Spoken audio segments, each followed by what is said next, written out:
Welcome to our training today on the Lowdown on peer-to-peer lending. By the end of this training, you're going to learn about a new way to get money for your business that a lot of business owners don't know about, but that's way easier to get approved for and get funded for than any kind of funding you're going to find at a major bank or an alternative lender. So again, by the time we wrap up, you're going to know how this funding works, where to go to get it. You're even going to know the major players or sources in this space and exactly which one might be the best fit for you.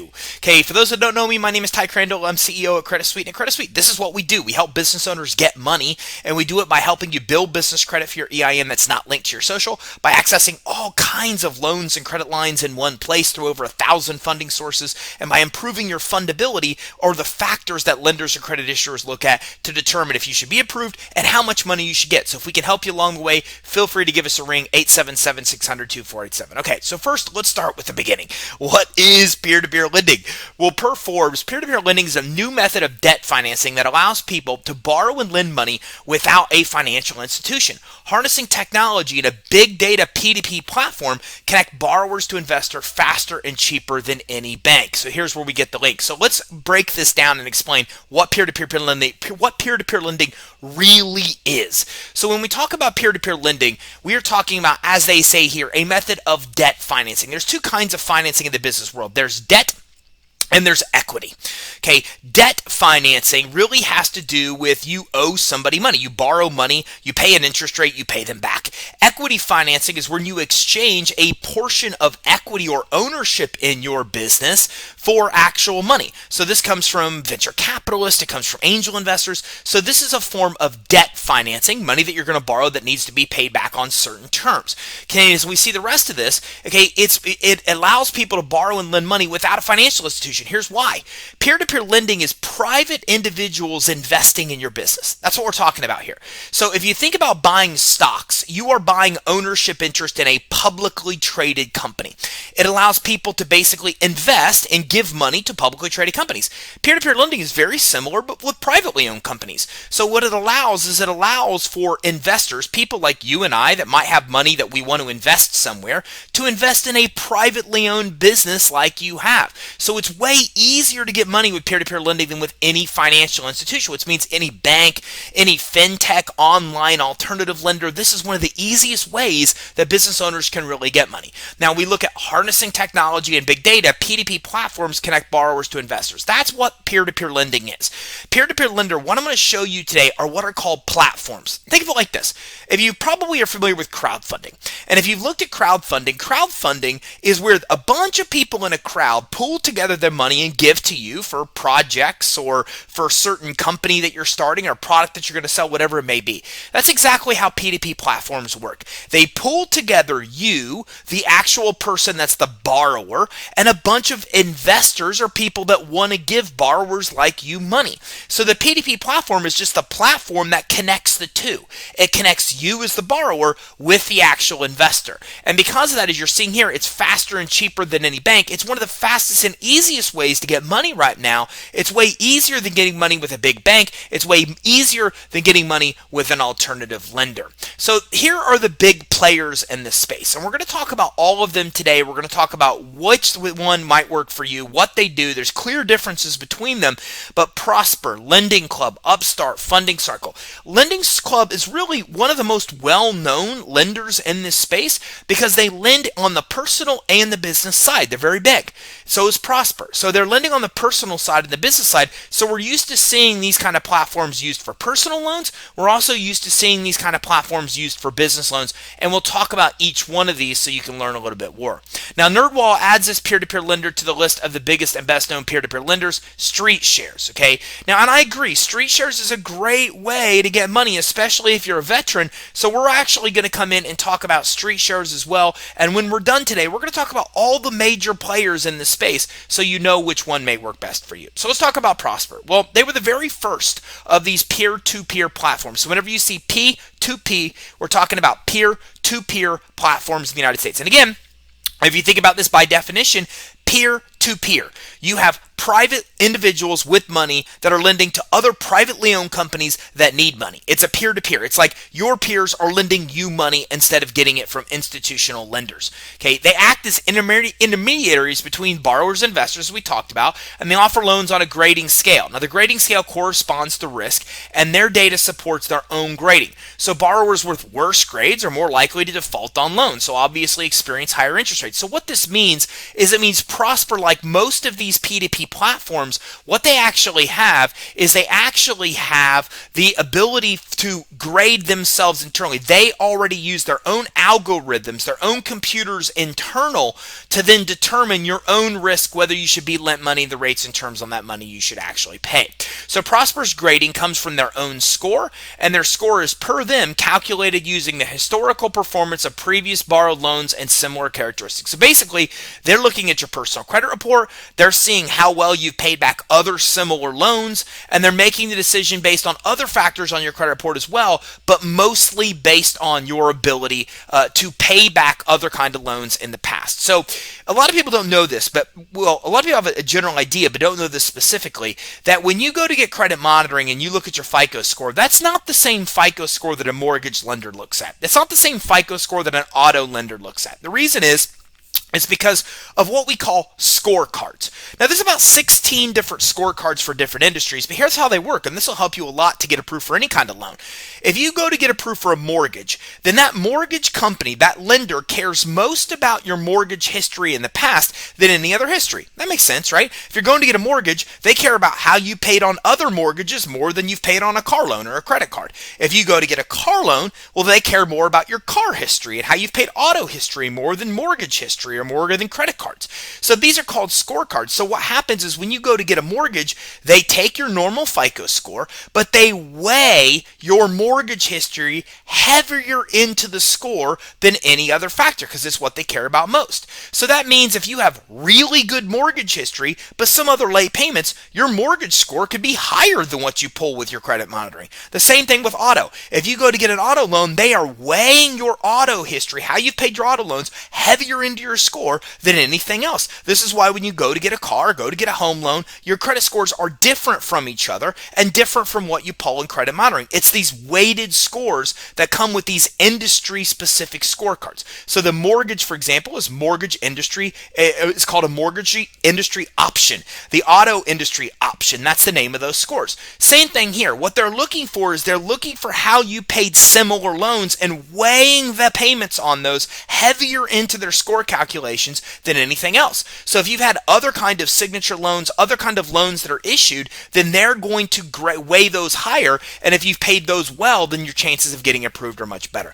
Now, the score is based on data from experience, so if your experience scores and profile is really good, then you're going to have a very good chance with Prosper, and the idea is to protect the likelihood that you're going to default in going 60 days late within the next 12 months. That's what they're looking for. Their algorithm is trying to determine your likelihood of going 60 days late over the next 12 months. Now, their score model is based on population of users who applied for a loan, so they're using your data against other applicants' data they have to be able to figure out your likelihood to repay, and it concentrates on criteria like debt-to-income ratio becomes important with this, okay, and other soft checks conducted by credit agency. Now, the Prosper score and the credit reporting agency score combine to determine a borrower's grade, and all non-performing loans are sorted to a third bureau. Let's not talk about that. So what they're basically doing is they're looking at Experian mainly, they're doing some soft checks with the other bureaus, they're taking this data and then they're actually looking and creating their own score against how other similar borrowers like you have paid within their database, and then they're using all of this information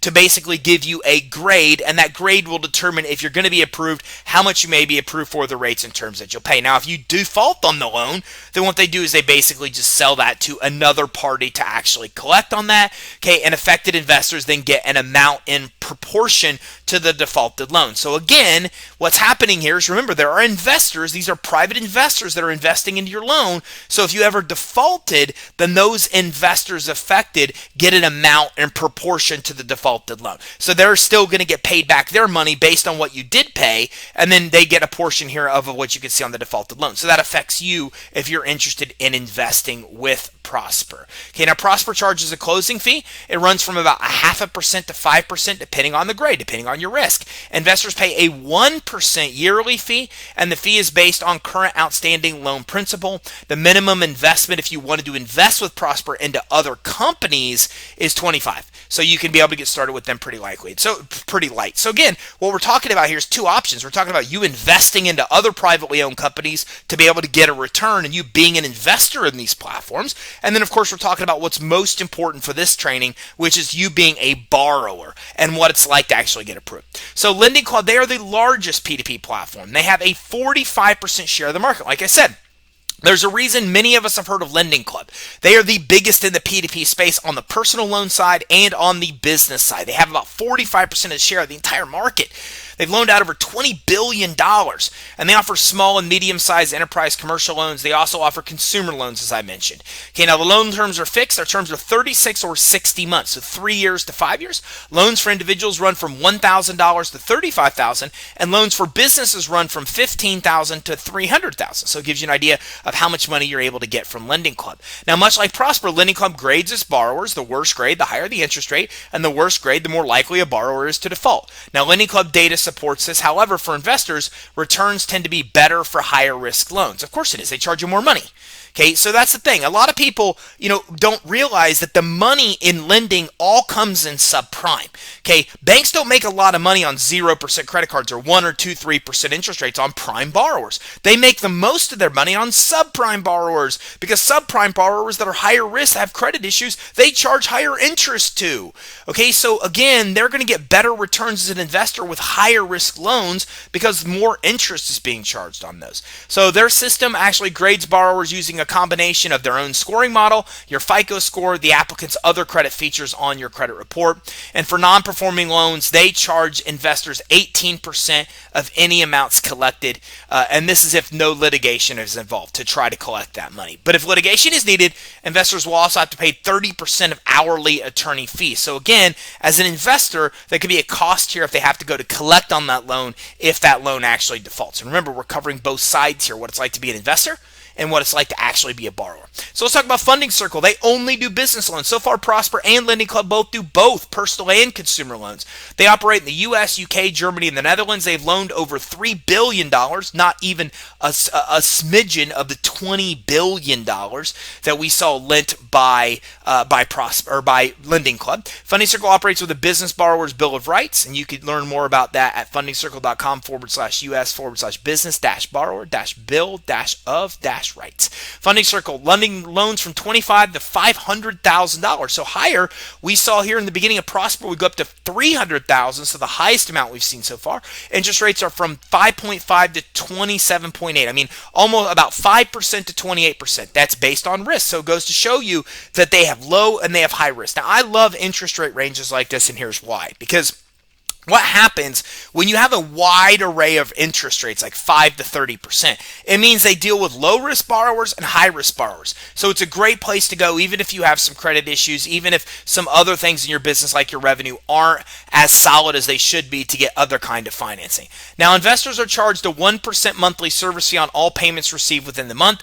Minimum investment with them is $50,000. You need $50,000 if you were actually trying to invest with them. Now, Upstart uses their own unique grading criteria. They're another peer-to-peer lender. They've made over $300 million in loans, and their target is young professionals. More than 90% of the borrowers are college graduates. So if you're a young professional, if you're a college grad, Upstart's perfect for you. Let me summarize it this way. Upstart is named Upstart for a reason, because they work with startups. They work for newer borrowers. They're newer business owners that haven't been in business very long. And if you're a college grad, they love you. They love young professionals and college grads. They love.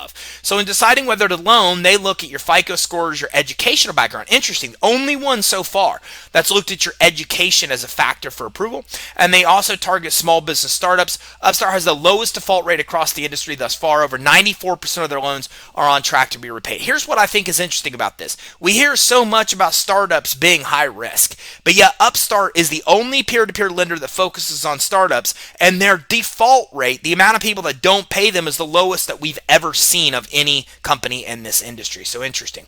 Upstart offers loans from $3,000 to $35,000. Loans run for fixed periods of 3 to 5 years. Interest rates from 4 to 26%. And of course, interest rates depend on grade. So Upstart's modeling system has so far been extremely accurate when it comes to predicting defaults. The minimum investment with them is only $100. So if you want to actually get a return on your money, you can get started as an investor with Upstart for as little as $100, and you don't have to pay any fees as an investor with Upstart as well. Upstart makes its money just from borrower origination fees. So again, the nice thing about this is if you're investing in Upstart, then the borrower has to pay an origination fee in the beginning of the loan, and that's how you get your money as an investor. So pretty cool, because you don't have to necessarily work about them making all their payments. Now, if a loan defaults, then Upstart refunds the investor by using the origination fee. Therefore, if the loan goes bad, Upstart loses money. Investors cannot cherry pick individual loans. So the investor doesn't lose money if the loan defaults, but you can't go in and cherry pick the loan as an investor. But you can opt to invest in a specific grade or loans with set criteria. So you can come in as an investor. You can't pick loans that you want to actually lend or have your money go into, but you can say, look, I only want an A grade, a B grade, a C grade, etc. You can determine the grade that you actually want to go into. So StreetShares, founded by veterans. StreetShares gives veterans special treatment. So Upstart, great for startups. StreetShares, great for veterans. So a lot of these are different based on your kind of where you are in your business. Like I said, Upstart's better if you're getting started. StreetShares is better being a veteran. Now, this includes an investment called Veteran Business Bonds. Minimum investment's only $25 with them, and your return's typically 5% if you're an investor. Okay, and they actually are investing in their own products. So basic qualification: you must be a U.S. citizen. You must be in business 1 year. Sometimes 6 months they can help you. Earn a minimum amount of revenue. Borrower must have a business guarantor with reasonable credit. So you must have good credit, reasonable credit, or somebody else that does. Okay. So that being said, you definitely have options here. Even if you have challenged credit, you're still able to come in and you're still able to get approved.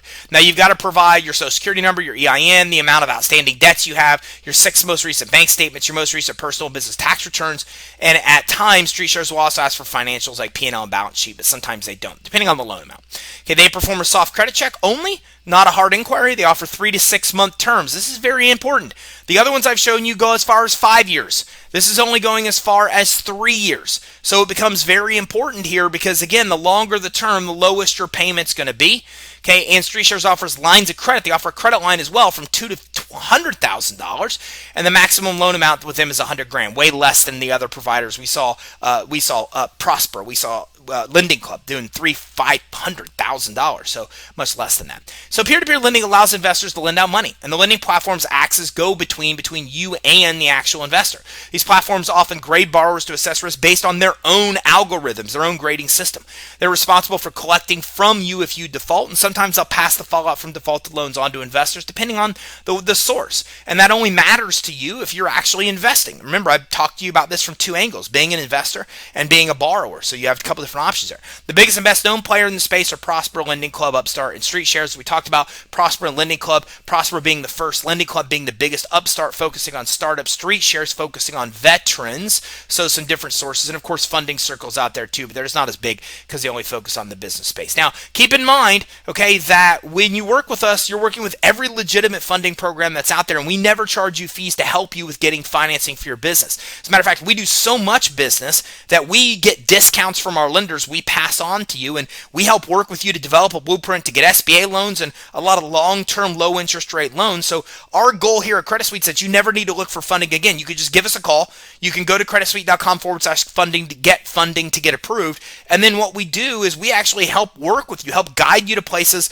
like where to go for peer-to-peer lending, help get you to lenders and investors that can help with all different kind of financing. So our goal is that you can give us a call and you can send us an email. You can go to creditsuite.com/get funding and never need to worry about money again. And it costs you no money to work with us. Don't get me wrong.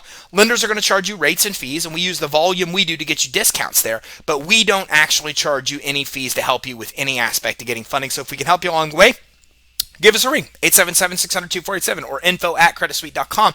And if you like this training, do me a favor, give me a like on the video and subscribe to our channel. We'll notify you when we go live. We go live twice a week here on YouTube. You can also go to creditsuite.com, the top right of our page. We go live on Facebook twice a week, and we also go daily with tips on Instagram, Twitter, and more. We even have a podcast with 300,000 downloads, so very popular, and you can listen on the go to get all kinds of tips and tactics on growing your business, on as well as everything you need to know to get money for your business. So give us a ring if we can help you get money for your business. 877-600-2487. Thanks, everybody. Have a great day.